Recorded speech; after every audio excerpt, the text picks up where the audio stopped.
শুভ সকাল বন্ধুরা, শিপ্রা ব্লগে তোমাদের সবাইকে স্বাগতম। আশা করছি তোমরা সকলেই খুব ভালো আছো। তো আমিও ভালো আছি। তো এই যে সকালবেলা শশা খেতে চলে আসলাম। তো এই যে আজকে হয়তো শশা ছিঁড়বে। তো এই যে আমরা তো ছিঁড়ি না, দাদাই ছিঁড়ে নিয়ে যায়। তো দেখো কি সুন্দর হয়েছে না শশাগুলো।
এই যে আমার ঘর মোছা হয়ে গেছে। তো আমি এই যে ঘরের ভিতর দিয়ে যাচ্ছি। তো এই যে আমার সোনা মা এখন উঠে গেছে। রাত্রে ঘুমাইতে পারেনি জানো, মশা কামড়াইছে। মশারিটা না অনেক দিন হয়ে গেছে, কোন দিক দিয়ে যে মশা ঢুকে, সেই আমার বিয়ের মশারি 10 বছর আগেকার। অনেক জায়গায় সেলাই করেছি, ফুটো ফুটো হয়ে গেছে, কিন্তু কোন দিক দিয়ে যে ঢুকে বুঝতেও পারি না মশা। সারা রাত আমিও ঘুমাতে পারিনি, ও ঘুমাতে পারিনি জানো। সারা রাত ফ্যান চলেছে, তবুও মশা। আর যা গরম দিয়েছে, আমার ঘুমাইছিল রে। সারা রাত কেমন ছটফট ছটফট করছে। তো যে কাজকর্ম হয়ে গেল, তো এখন স্নানটা করে পুজো দিয়ে নেই। তো এদিকে তারপর চলে আসলাম একদম স্নান টান সেরে। তো এখন পুজোটা দিয়ে নেব। তো স্নান করে আসলাম সকাল সকালে।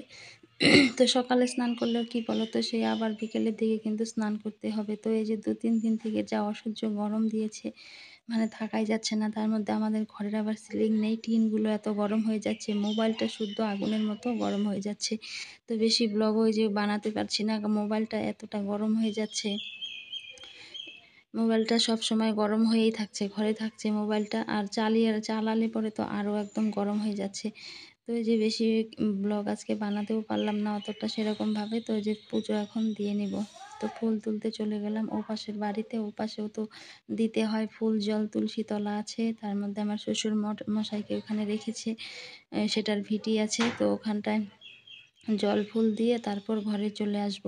আর দেখো, এই পুরনো বাড়ি থেকে সেই নতুন বাড়ি কত দূরে কাজ করতে হয়। সব মানে দুটো বাড়িকেই কন্টিনিউ মানে সব সময় পরিষ্কার পরিচ্ছন্ন রাখতে হয়। আর তুলসীতলার ভিটিটা বলতে পারো যে এরকম হয়েছে কেন, তো এখন এই যে বর্ষা চলে এসেছে না, কয়েকদিন বৃষ্টি হয়েছিল, তো এখন এই যে শিউলি পড়ে যাবে।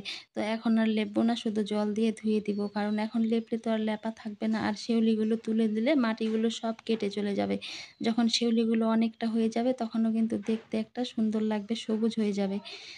তারপরে আবার যখন বর্ষা চলে যাবে তখন আবার সুন্দর করে শিউলি তুলে লেপে মুছে পরিষ্কার করে নেব। তো এখন এই যে আস্তে আস্তে শিউলি পড়া কিন্তু শুরু হয়ে গেছে। তো ওইদিকে যে তুলসী তলায় জল দিয়ে দিলাম, তারপরে বাবার ভিটিতেও জল দিয়ে দেব, আর সূর্য ঠাকুরকেও একটু জল দিয়ে দেব। তারপর সব কিছু রেডি করে নিয়ে চলে যাব পুজো দিতে সেই নতুন বাড়িতে। ওখানটায় আছে ঠাকুর ঘর, তো ওখানটায় চলে যাব। তো এই যে দেখো এত দূরে মানে কাজ করতে হাঁটাহাঁটি মানে কাজের থেকে আসা যাওয়াতেই সময়টা অনেকটাই কিন্তু চলে যায়। তো কতদিন আর এভাবে চলবে জানি না, ভালো লাগে না। আর এত রৌদ্র দিয়েছে দেখতেই পাচ্ছ, সকাল কিন্তু এখন 8টার মতো বাজে, আর রোদ কিন্তু প্রচণ্ড উঠে গেছে।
তারপর আমি এই যে চলে আসলাম ভুট্টাগুলো নাড়ার জন্য। তো সকালে যা যা কাজ ছিল সেগুলো হয়ে গেছে, তো ঘরটর মুছে পুজো দেওয়া হয়ে গেছে, সেটা তো তোমাদের সাথে শেয়ারই করলাম। তো এখন এই যে ভুট্টাগুলো একটু পরপর নেড়ে দিতে লাগছে। আর যা রৌদ্র দিয়েছে, এই রৌদ্রতে যে ছাতাটা দিয়ে নিয়েছি মাথায়। আর এটা হচ্ছে আমার বড় মামি শাশুড়ি এসেছিল, কোনো একটা দরকারে হয়তো এসেছিল, তো আমাকে জিজ্ঞেস করছিল যে ভুট্টার কথা শুকিয়ে গেছে নাকি। হ্যাঁ, তো কালকেও রোদ্রে দেওয়া হয়েছিল, তো এই যে আজকেও শুকিয়ে গেছে। তো আজকে এই যে বস্তার মধ্যে একদম ভরে রাখবে। তো এই যে এটুকুনো ভুট্টা কেবল আনা হয়েছে, আরও অনেক ভুট্টা কিন্তু মাঠের মধ্যে রয়ে গেছে, সেগুলোকে আনবে, তারপর আবার সেগুলো মেশিন লাগিয়ে ভাঙাতে হবে। তো এই যে কয়েকটা দিন রোদ যা দিয়েছে, এই রোদ্রে কিন্তু সব ভুট্টাগুলো টনটনে হয়ে যাবে শুকিয়ে। আর যা ভুট্টা লাগিয়েছে এবার চারপাশে শুধু ভুট্টা আর ভুট্টা। তো এই যে যতই গরম হোক, রোদ ঝড় বৃষ্টি হোক না কেন, বাড়ির বউদের কিন্তু সংসারের কাজ থেকে কিন্তু কোনো ছুটি নেই।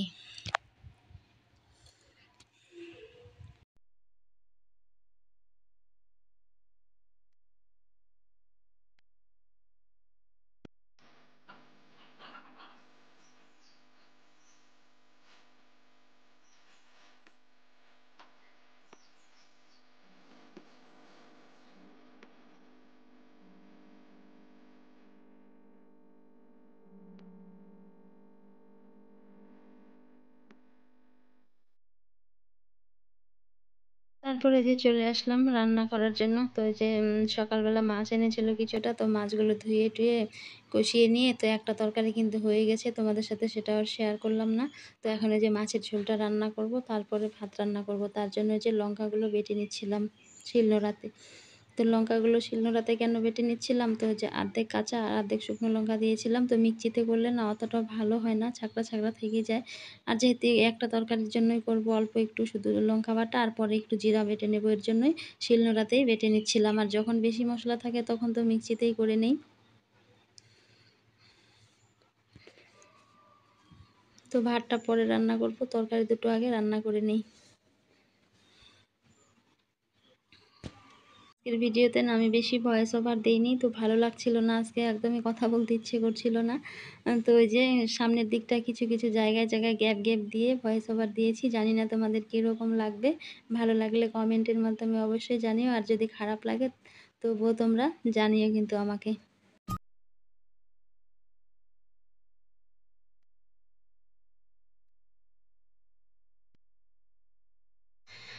তারপর আমার এই যে তরকারিটাও কিন্তু হয়ে গেছে। এখন যা মশলাপাতি নামিয়েছিলাম কৌটাগুলোকে সেগুলো আবার জায়গায় কিন্তু তুলে রাখবো। তো এই যে রান্নাঘরে তক্তা পেতে দিয়েছে, তো ওপরে এই যে তক্তাতে বাটি গ্লাস কিছু রাখা আছে আর মশলার কৌটো রাখা আছে। তো যে এগুলোই রাখলাম। আর যেহেতু এটা বেড়ার ঘর, তো এই জন্য তক্তা পেতে দিয়েছে। তো আর নিচে যে তরকারি রাখার জন্য আরেকটা তক্তা আছে, ওখানটায় তরকারি যে রান্না বান্না হয় সেগুলোই নিচে রাখা হয়।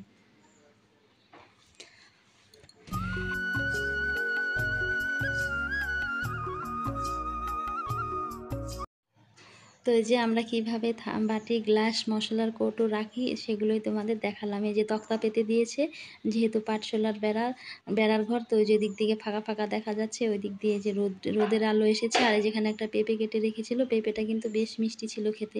তো এখন আমি হাঁড়িটা লেপে নিয়ে আসবো, হাঁড়িতে মাটি দিব, মাটি দিয়ে তারপরে হাঁড়িটা উনানে দিয়ে চাল দিয়ে দিব। এদিকে তরকারিটাও কিন্তু আমার প্রায় হয়ে এসেছে।